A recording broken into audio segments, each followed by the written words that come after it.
Yo, yo, yo, guys, what is up? And welcome back to another episode of the Warriors Invitational. It's your boy Gautam with my boys Matt and Chuck. Gentlemen, welcome back. Preseason edition or the season starting for us, but here at the Warriors Invitational, season episode 2 of this very young season that's about to kick off. A lot of stuff to get into, some fun preseason stuff and lineups, Twitter stuff. It'll be a fun, quick episode here today, but just kind of wanted to get the boys together as the Warriors get ready to take on the LA Lakers here in about an hour. So yeah, man, Matt, Chuck, talk to me, boys. How we doing since last time we met? Oh, we've been good. Checking in on some of this action. It's hell of a time to be the sports fan. Niners put the foot down Hey, on the Seahawks. We got playoff baseball. We got Macklin Celebrini debut. Shout out to Rick's kid dude, bringing he's a some hope. stud, man. You guys see that goal? Yeah, like That was he's crazy. he's gonna be sick as hell. Unfortunately, immediately gets hurt. Oh, no Um, way. yeah, he's already out for like a couple of weeks. We But definitely want to talk, man. yeah, get dad in there, give him some tips, get him back to full health. But That's a good point, man. There's not a better guy to get hurt. Rick Celebrini nursed Otto Porter to health, man. Come on, you're gonna be fine, kid. Gotta hope it. yeah, Yeah, if he can have auto moving, he can have his Yeah, 18 won a year old ring, dude. back He's up and good. at him. 18 fully healthy. oh yeah. No, did it all that, man. It's been a good 2 weeks. I also want to shout out, I have not watched the game yet, but I'm fully intending to watch the next game of the WNBA finals. I want to get there. But sports galore, I didn't tell you guys, I'm dealing with swelling of the intestines, swelling Oh, of the small intestines, which sounds like diarrhea, but for me, it just feels like someone's constantly punching me in the fucking gut. So that's been nice. So when you know Warriors Fortunately, season, I've been the season's right around the corner, then Matt, you're already getting hurt, man. shit, that's a good point, man. My body is just getting prepared, man. This is No, good. your But no, stomach is otherwise, man, this has been pre-preparing. fun. Say it again. Your stomach is pre-preparing for what's to come. It's like I'm just It's gonna get this it's out of the way prepared. early. Yeah. hey man, I'm sure No, that's no, a lot of Warriors fans right now, man. It's been a fun time to be on Warriors Twitter for sure. We'll get into that. But guys, we got a game here in about an hour, and hot off the press, man. Anthony Slater just dropped the starting lineup, and we got Steph Curry, Andrew Wiggins, Jonathan Kuminga, Draymond Green, and Trace Jackson Davis. Just want to point out as a lineup that we were just thrown out last week as Pause for a second. Gotham is spreading the wealth in a way that he doesn't need to be right now. I We did mean, not all I call suggest that. this or want This this. was one I threw out there. Yes. Just wanted to make sure for all you listeners, we know ball over here at the Warriors Hmm. Invitational. No, but no, it's a fun lineup. We were talking about it a little bit last week. How this one would be kind of highest upside lineup for the Warriors, depending on Wiggins obviously coming back from the sickness and JK seeing a little bit through the preseason. Just kicking it off, Chuckster, talk to me, man. You're our film guy, and there's a lot of numbers for this four-man unit outside of Trace Jackson Davis with Steph, Wiggins, JK, and Draymond last year.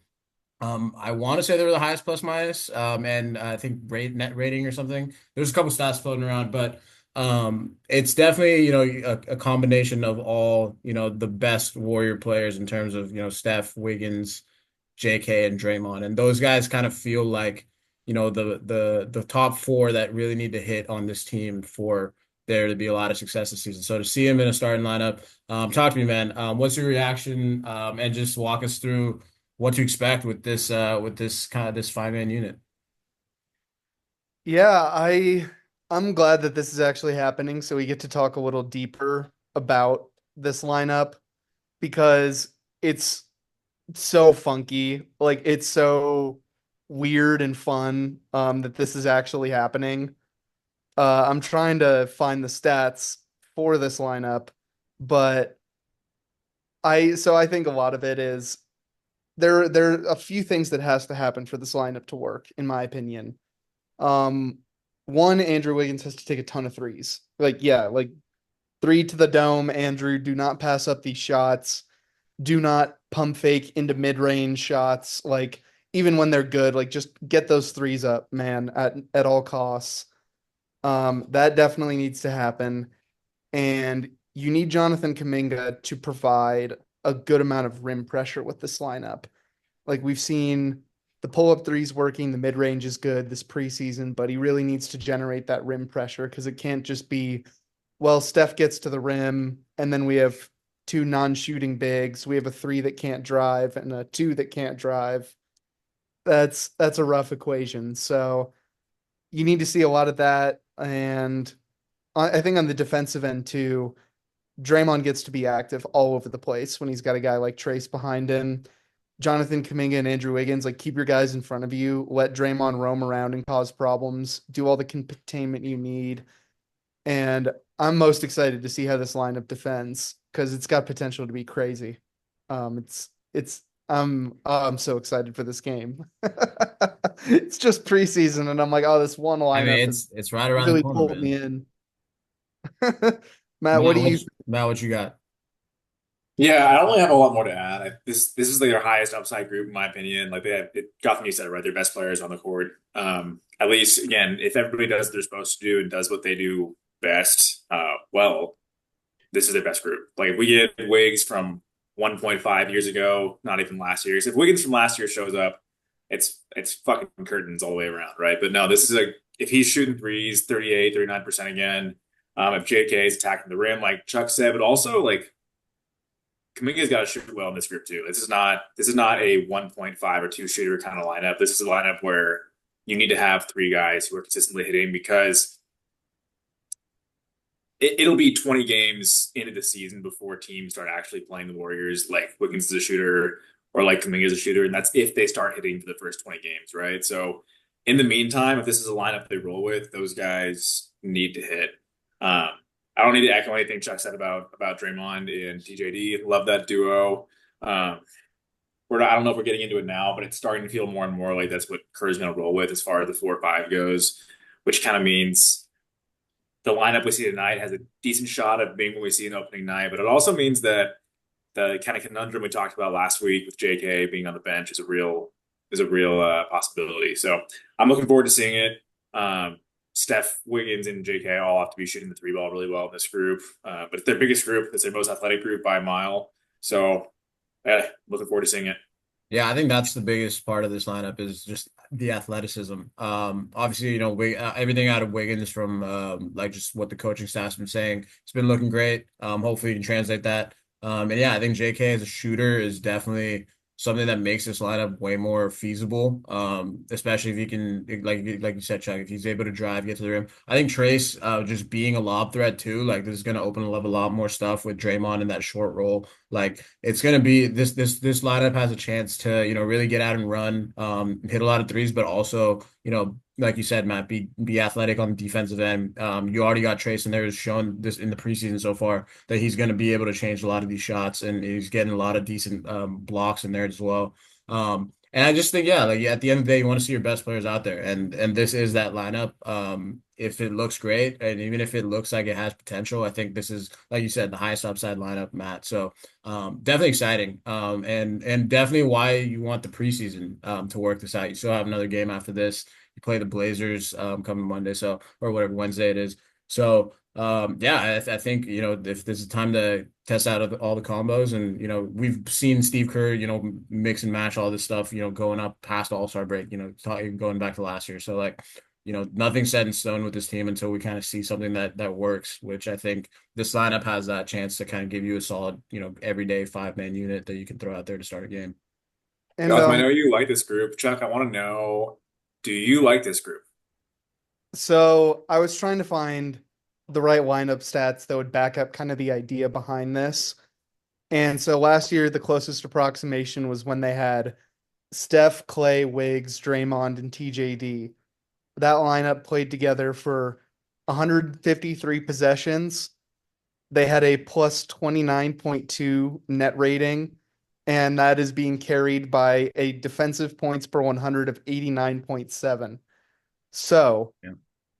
that is, I mean, those are some insane defensive stats.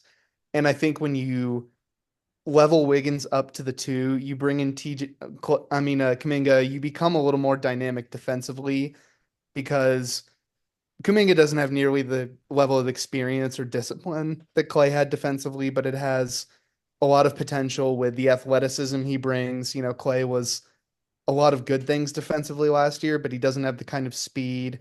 He doesn't have that ability to rotate over as hard as Kuminga does. So it brings different elements, and that's why I think really this has to work if Wiggins is just bombing away because that lineup works because you have someone who can take those catch and shoots and offset Steph a bit, someone who can at least be a credible threat from out there. So if Wiggins can take and make, you know, his regular amount and percentages on catch and shoots, if Kuminga's taking a few and driving, I think this lineup can work. Maybe not as a starting unit, but I think they're pretty well conditioned to be like a big unit you can go to against teams that have a ton of size and athleticism on the wings and in the big room if this is how you want to counter. Yeah, also I want to say like also the bench combinations that you can have now. Like you have Pods, Melton, Moody, Buddy Hield, Kyle Anderson off the bench. And I just feel like having those four, your best, four guys out there, and then being able to have a guy like Buddy Hield come in for JK or for Wiggins, to up the scoring. Like there's a lot of different like mix combinations you can mix and match with some of these guys off the bench. Melton, if you want to go more defensive. Obviously Moody showing a lot on scoring wise and just kind of all around. So I think you kind of open up, and we talk about this team having a lot of that depth, and it's kind of a strong point to this team. It might be a little too deep. But I feel like right now, if this is your main, 5-man unit or one of your main like 4-man units at least, there's a lot of different ways you can insulate this with the stuff that you have off the bench. So that too excited to see, how Steve kind of I think Melton and Pods are out tonight, so we probably won't get to see it tonight. But as this lineup plays more in some of these games coming up here, especially even to start the season, I think it's gonna be fun to see just who kind of comes in and takes those roles off the bench because there's going to be a lot of opportunity to play with these guys as well. I want to also give Steve Kerr credit real quick. You know how like I feel like going into every season we get these kind of like starting spots are up for grabs quotes.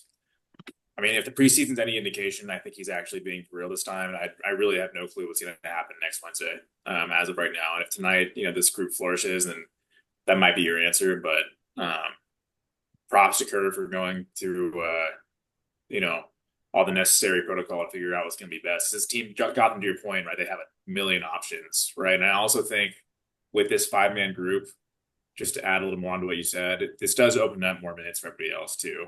This is how they roll things. This gives, if they want to platoon this thing and go, 5 deep in their bench, this is the group that lets them do that. Otherwise, I don't know how they do it.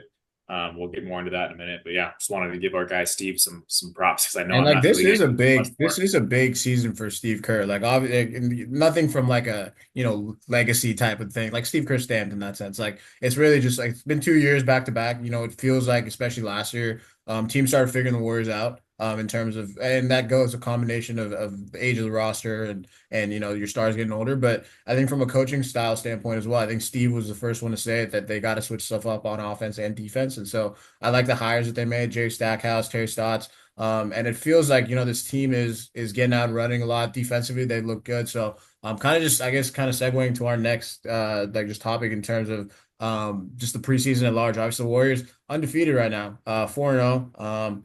Don't want to put any jinx or anything out there, but 5-0, 2022 team went 5-0 in the preseason, ended up winning a championship. So take care of business these next 2 preseason games, and who knows, man, we might be having a lot of guests on in June for the Warriors finals run. But I digress. But no, like the preseason as a whole has been fun. Like I know Matt, you said you haven't tuned in yet, but it's just been you like just seeing the highlights on Twitter or watching some of these games. It's just been fun to watch a lot of these guys develop and really look like they can play the part. I think obviously you think of guys like JK and Moses who look great.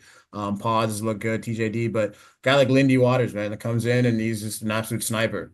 Again, another guy that this team needs. I think last year a big thing was a lot of lack of shooting. There were times where this team just felt like it couldn't make a three when they needed to. So having just a lot of shooters now, guys that have improved, guys that are just absolute snipers. Buddy Hield, another one. So, Chuck, you're talking me through the preseason, man. What have you seen on this 4-0 start?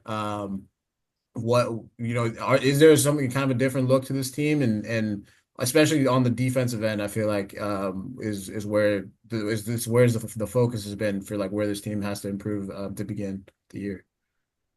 Yeah, I think there have been a few things like statistically jumping out. The defense is better. They're able to create a good amount of stocks, like their steals and blocks. They're fouling less. So that's good stuff to be encouraged by. And the turnovers have been cut down at times when you see the starting units. Like having a lot more veterans involved has helped them take care of the ball, which is nice. And holy shit, are they shooting threes? Like they are just firing away at all times. It really just feels like more and more with each passing game, this is going to be the norm for this team. It's going to be we play really good connected defense. We're longer and athletic than we were before. And now we are just heaving repeatedly, like just with no second thoughts. They're just taking these shots. So that's been big. And more on the individual level, I think we've seen a lot of good stuff from D'Anthony Melton out tonight because it looks like his back seized up a bit. But like Melton's looked really good, not only defensively, but as kind of a pinch playmaker. I mean, granted, it was Detroit. So, not exactly the peak of organization, but there were a few possessions where it's just him spamming screen and roll with Trace Jackson Davis and throwing lobs. Like he just felt like he could get it whenever he wanted. Um, that's looked really encouraging and he's shooting well. Moses Moody has been like lights out. Like he's taking threes, no hesitation. He's doing a little self creation. The defense looks like it's really starting to materialize. So that really brings things into an interesting light with how jam packed this rotation is. Um, but yeah, I think it's a lot of that. That's just the young guys stepping up and Jonathan Kuminga, he's once again just making me hope that this is the year where it's like, okay, now he's actually shooting. And what the hell do we do about this now? Because we were already scared of him running past us to the rim. And now if he's just walking into threes at a comfortable rate and being this mid-range killer that we've seen over the last few months of his career when you include the last stretch of last season. Yeah, it's interesting times to see what's going to translate once the regular season hits. Yeah. So Gotham, I've got a few games since the last talk, just a heads up. But just having the last 2 weeks, man, it's kind of where we were last year. Actually, looking back, feel the same way as I felt then. This team needs to make a trade. They have 5 or 6 guys who are good players who are like you're good. Like the fact that I'm like talking with my dad last week, and he's saying Lindy Waters might get some minutes for this team. I'm like, I can't even say he's wrong. Lindy Waters might get some run for this squad because he's that pure of a shooter. Um, but I'm sorry, your 13th guy with a team like this shouldn't be getting minutes. You know what I mean? And so this team has Moody, Melton, Wiggins, Kuminga, Gary Payton, Melton, who are all in some way, shape, or form in one another's way. And you're just getting diminished returns, right? That's how those things work. They have too many guys for not enough slots. All those guys are good players. Moody, to your point, Chuck, has been just like a fucking hero the last 2 weeks. He looks awesome. And we say these things like Moody needs to be in the rotation, right? But we also run into this question of, okay, like who's coming out? You know what I mean? Who's not playing? So when it comes down to it, I don't like the discomfort of playing 11 guys in the regular season, right?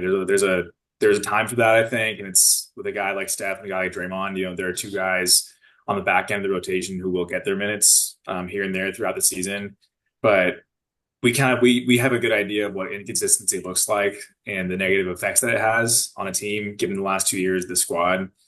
And so they need to figure out how they can settle into 9 guys, and then being 11 deep is a different problem, right? Lindy Waters being your 11th guy is awesome. Like Gary Payton being your 11th guy is fucking a great problem to have, right? On that note, I'm sorry, Gary Payton's got to be the odd man out. There's Gotham and Chuck, you guys both talked about it. This team is not lacking shooters any longer. And on a roster like this, where they have guys who play both ends of the floor, Gary Payton loses a lot of that viability, in my opinion. So I love GP. Every time I put him in the trade machine, it makes me sad and I regret it. But he is the odd one out. But that neither here nor there. This team needs to make a trade before the middle of the season, I think, just because you can't be. They have a treasure chest of wings. They do, which is crazy to say. But go get someone. I'm Jimmy Buckets. I don't fucking care. Go get somebody, please. Come on. Yeah, I mean that is fair. I feel like yeah, I don't know. GP is a tough one, but yeah, it is pretty clear. Like, this team has a lot of two-way wings, which is, it's not something they could say in the past. Um, I don't know. I like the preseason spot. I mean, it has been. I haven't really been like, watching from a trade. It's just fun to watch a lot of these young guys. Like, it was nice seeing Steph and Draymond miss that game and kind of watch with the other guys, the young guys. But yeah, I think you guys kind of hit on it, man. Like Moody's been awesome. I think Kuminga. Just the real question is that three ball going to be consistent? And if it is, then like we kind of hit on earlier, the starting lineup makes a lot more fun. And there's a lot more combinations we can run through it. So it's just been kind of fun to see. I like kind of going back to the Kerr point, Matt. Like it's just been kind of fun to see Kerr experiment. Like I think that it's funny because he said like coaching the non-KD teams was like 2020 was like his most fun having all those stuff, and you can kind of see it right now. Like it's kind of a new vibe to a team, and so in terms of trades to be made and who's gonna play, I think that's all gonna we're gonna see that unfold. I don't see them making a trade like 2 weeks, 3 weeks in the season. I think it's gonna be 20, 25 games in, maybe a deadline type. I definitely think the Warriors aren't closed off as much as people want to hate on like the front office for not, pulling the trigger on trade. It feels like their entire mentality throughout the offseason was we're going to see what we have and then from there kind of pivot and make a move if need be. And I don't think they're going to be afraid to pull the trigger or be, on the lookout. So yeah, it's been a fun vibe, man. 4-0, playing the Lakers tonight, which should be fun. I'll always another Steph LeBron matchup, which is always fun, even if it's preseason. And then, yeah, man, kind of in other news, we got a departed soldier, Klay Thompson, man. We got to hit on some of this Klay slander, but obviously Mavs also going through preseason. Klay, rough start, and fans let him hear it, man, and we're coming up to on a new season. Klay is obviously on a new team, for the first time in like 11 years, but. Bro, when like we gotta ask the question, man. When did this discourse just get so cooked, bro? I can't believe how many people that are celebrating this Klay performance. Like obviously, like you want him on the team and everything, but like, bro, like watching the dude who's been here for so many core memories, 4 championships, all the stuff in between, man. Like, wow, give us a take, boys. Warriors Twitter, man. It's been a fun offseason, to say the least, but. Dude, I think the best way to really sum it up is like we all know being part of this fan base, we were around those earlier years where everything felt so pure and so fun, where it was like, oh my God, this team is actually on the rise. Like these guys look good, they've drafted well, everything's hitting, and the fans have a good time. And then inevitably, when you have a team like the Warriors, like you're gonna get other people who either just like didn't really root for the team before that and were like, oh, I guess I'll get back into it, or just or outright bandwagoning whatever. Like that just happens. It happens with so many teams, and it made things so much worse. Um, and now I think we get to this point where it's weird that like you're seeing these people out themselves for like posting Clay's numbers during a It's preseason a slump. preseason game. Like, what are we doing here? I mean, yeah, first of all, like the fact that it's preseason and you're like dogging him for that, like, oh, haha, like I told you, whatever. Like no one's paying attention to the fact that the dude's actually just walking out and looking like the Clay we saw before defensively, which is scary as hell. But like Clay Thompson, especially before the injuries, but especially after, like he never started the season hot. Like it always took him a while to get into it, and there'd be a few games where it's like, oh, here's like a 4 game stretch where Clay shot like 5 for 40. And it just kind of felt like, okay, well, he's gonna bounce back. And yeah, like to be a Warriors fan, trying to shit on Clay for leaving and posting that he's having a slow start to the preseason, not even the real season. it's just like, yeah, this is why you didn't deserve this guy in the first place. Because not only do you not know that he slumps early in the year, but the fact that you're just harping on him for being elsewhere and it's just so lame, man. Like for everything he did, just this is how you're gonna treat him for wanting to do something else, is you're just gonna look up his preseason stat lines and just whine about it and use it to make yourself feel miserable and others. Like it's so lame. People need to shut the hell up and log off sometimes. That's it. I'm done. The Clay theist is done ranting about Clay. Get Like it. I had I had to go in on it a little bit. No, you had to. I'm kind of done with it for many of the same reasons. I'm also just like I've never seen so many people on either side of the Klay Thompson discussion be wrong as often as they are right now about everything. Like in reflection, they're incorrect. In projecting, they're probably wrong. It's just like looking at last year. It was not a happy year for Klay Thompson. No one can look at last year and say that Klay was perfect, but you shouldn't look at last year and say Klay was horrible. He wasn't. He had ups and downs. He had high highs and low lows. That's the truth, right? It does not reflect at all on his tenure as a Warrior. The guy was for 3 to 4 years probably the best two-way guard in the league. That's not overstating it. This guy was fucking awesome. If you didn't watch it, you're not going to get it. But it, there was the only thing equivalent to Klay Thompson going off is Steph Curry going off. No one else is really going to understand that, I think, for a long time. But with that being said, it's like there's not. I think there are a lot of people right now ragging on a guy who, listen, he blew out two of his most important ligaments, man, playing for the Warriors. Um, I want Klay to succeed. So as far as the Western Conference Finals, right, as far as I want that team to get, um, I want the Mavericks to do well again, as long as Klay's on the team. But again, not when he's playing the Warriors. It's just crazy, man. The guy move on is my whole thing. Like everyone needs to move on. If you're remembering him poorly, uh, I don't know what to tell you. It's four championships. You're not going to see it again. None of us. We're not going to get four more in our lifetimes. So it's not going to happen. If it does, we're the Lakers more or less, and that's not the case. So enjoy it. If there are, and also I'm sorry, I don't want to be disingenuous either. The other side of this debate is the people who are freaking out in the comments everywhere you look, like, why'd you let this guy walk? It's okay that Klay walked. The Warriors team I think we have now is better than last year's team. I'm not saying that in any kind of way detrimental to Klay. I'm also not trying to be unrealistic in that like this team may have improved throughout, or not because of his departure, but alongside his departure. And it's fine to say that too. This team is going It to be was good. just time to move on, man. Like it It was was time to move on. Everyone needs to perfect. move on. They need to move on. He's gone. I think the Warriors will be okay. I'm very confident Clay will be okay. He's playing with Luka and Kyrie, man. This guy's going to get some of the best looks he's gotten in years. And no, it's not me saying he's not getting good looks with Steph. Um, just move on. Everybody Hey, needs to move on. you either die here or live long enough to see yourself become the villain, man. That's kind of perfect for Clay.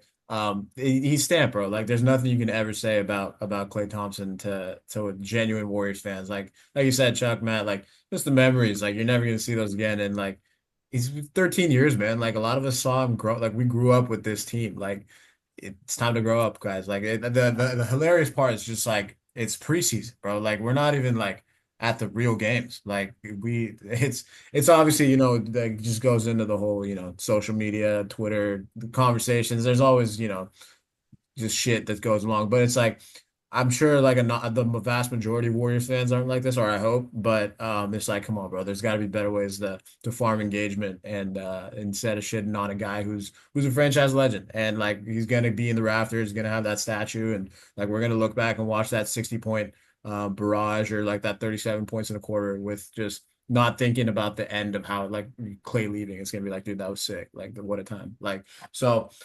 Yeah, that's a fun way to end it, guys. But before we get out of here, preseason game tonight, Warriors Lakers. We got to get in the habit of getting these predictions in. It's season time. We gotta training camps over, boys. We gotta lock in, and it's time to go. So, Chuck, Matt, let's hear the preseason games for the perfect Warrior, what, 4-0, 2024-25 preseason Warriors. Tonight against the Lakers. What we got? You know, in the spirit of preseason and having no idea how the hell the rotations are going to shake out or who's going to play for how long. I'm going with a very specific prediction. I think that starting unit we've seen of Steph, Wiggins, Kuminga, Draymond, TJD, I think when we get back to the lineup data tomorrow, I'm predicting this unit is at least a plus 10 on the floor. So that's what I'm going with. I think this lineup's going to show us a little something. I like Matt, that. what do you Good think? You're gonna prediction. fucking win, Chuck. It's preseason, Look, bro. I'm thinking long term here. 5-0 I in the like it. preseason is nice, but uh, who knows what kind of a fourth quarter Lindy Waters is gonna have. I'm looking forward to it. Yeah. Listen, I'm picking the Warriors over the Lakers, 125, 116. Lindy's gonna crack four threes once more, and Moody's popping over 18. Love it. Yeah, Warriors get it done, man. I think Steph has maybe two threes. Some nice, may hit a shimmy for. I think it's in Vegas tonight, so nice little Vegas. Vegas crowd there is gonna have some fun. Yeah, I think I'm excited to see Wiggins. So I'll say over four threes for Wiggins. I think he's just gonna keep bombing. So just keep rocking that Wiggs. But other than that, guys, hell of an episode. Season's right around the corner. We'll get a full kind of season preview, or not season preview. We kind of had those, but we'll do like first five games, things like that. And then, yeah, definitely keep following. Reach out to us for hopping on as guests. We're going to start reaching out to people. So anybody interested in hopping on the show, more than happy to make this work. It's the Warriors Invitational, so everybody's invited to talk shop. Before Chuck's or Matt, anything in the works? Anything to shout out? Gonna have some articles out sooner than later. But until then, watch your Warriors and be nice to Klay Thompson. Leave him alone. That's our boy. So, put the tweets down for a bit if you're feeling like tweeting some Clay slander. From our very own Clay Theist, man. That's gospel right there on Clay. Matt, No, Yes. I got nothing. So. fire. Follow us, guys. Gifts, content, podcasts, whatever. We Warriors Invitational. But until the next episode, guys. Peace.